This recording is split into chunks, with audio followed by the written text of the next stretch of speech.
And it's time to go to film school. We bring him in each Friday at this time. Proud to have him on the show. Excited about it. It is current film professor Joe Fortunato with us on WAKR. And today we're going back in time with one of the most popular movies and greatest movies of all time. As a matter of fact, greatest movie musicals, it is listed at the top of the charts, and in some publications it is listed as the fifth greatest American motion picture of all time. And it's going back to 1952 with the romantic musical of Singing in the Rain. Joe Fortunato with us. Joe, take us behind the camera for this movie. Well, welcome again, Ray, and I'm excited to do Singin' in the Rain today. It's one of my favorite movies. In fact, I think I might have listed it in my top 5 when we talked about that a while back.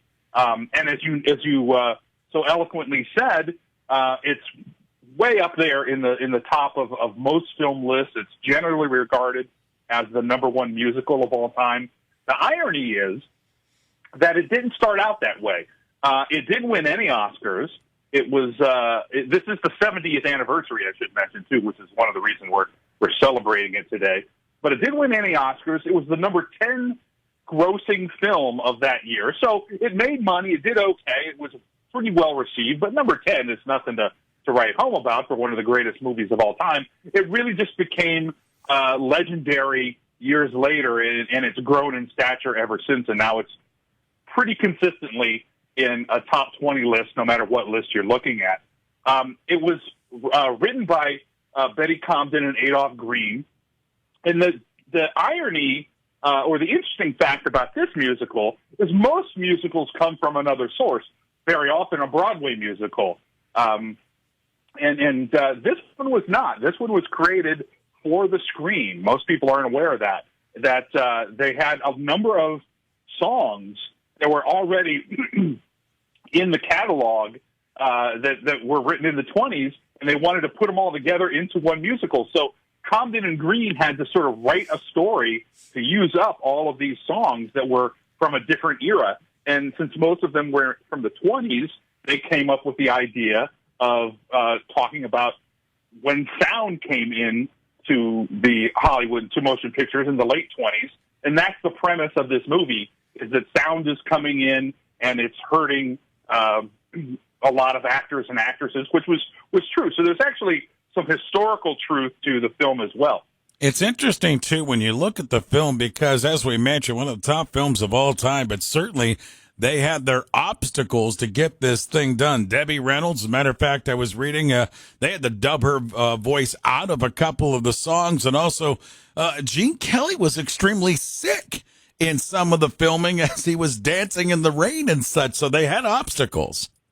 Absolutely. It was a difficult production. Gene Kelly was sort of legendarily sick during the main number of Singing in the Rain, and there was a sort of a myth out there that he did it all in one take, which is not actually true. It did take a couple of days to get that Singing in the Rain number, but he had 101, 103 degree temperature, and he was still working hard. In fact, he was very much a taskmaster, and Gene Kelly is one of my favorite Hollywood stars, so I don't want to besmirch him, but he was very difficult to work with. He didn't think that Debbie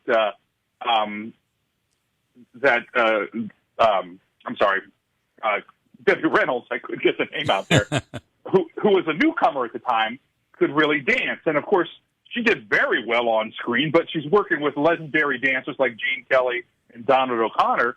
He actually made her cry, and she was crying on the set, or kind of, offset, and she ran into, why am I blanking today? I'm sorry. Well, the one thing with Debbie Reynolds... Fred Astaire, that's what I was trying to pull up there. Okay, go ahead. Yeah. She ran into Fred Astaire, who helped her with her dancing.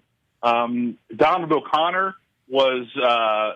he smoked 4 packs of cigarettes a day, Ooh. Which is amazing when you think about it for anybody, really. But for someone who made his living as a dancer, And when he did the Make 'em Laugh number, which is an incredible number, he had to go to bed for like 3 days after.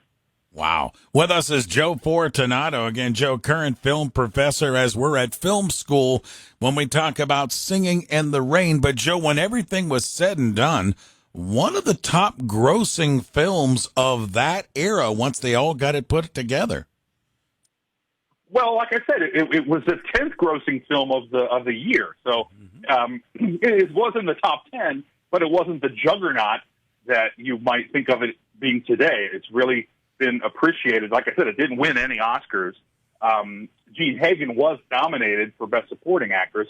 And I should mention, too, that Jean Hagen was a serious actress, and she wasn't a comedian. So the voice that she puts on throughout the film is completely made up. In fact, her voice, you talked about dubbing earlier, her voice was dubbed for Debbie Reynolds when they were showing a scene of Debbie Reynolds dubbing Lena's voice. So it was actually kind of a weird twist on reality there. With us is Joe Fortunato. Again, he's talking about Singing in the Rain, rated as one of the top films in U.S. history. Anything else you want to share with us about Singing in the Rain, Joe? Well, Debbie Reynolds, like I said, was a newcomer at the time. And to kind of give you an idea how the studio was much more of a kind of a factory back in those days, MGM would make 50 to 60 films a year. That's practically one a week. And Debbie Reynolds was so young and new that she basically took a couple of buses to get to the studio. And sometimes she would just sleep at the studio to avoid that commute. Joe, the one thing that I looked at in preparing for our conversation today, and I forgot completely about this, and Rita Moreno had a small role in this movie, and she's the last living member of the main cast. Yeah, and it's amazing when you think about it, the Rita Moreno's career.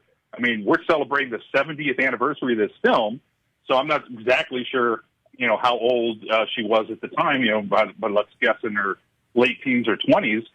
So, she's had a 70-plus year career in movies, which is amazing. And, of course, she was just in West Side Story's remake just last year. Mm-hmm. All right, so there you go. Film school today, Singing in the Rain with Joe Fortunato, our film professor here at WAKR each and every Friday morning at this time. Joe, as always, thanks for the visit, my friend, and we'll reconnect next Friday morning.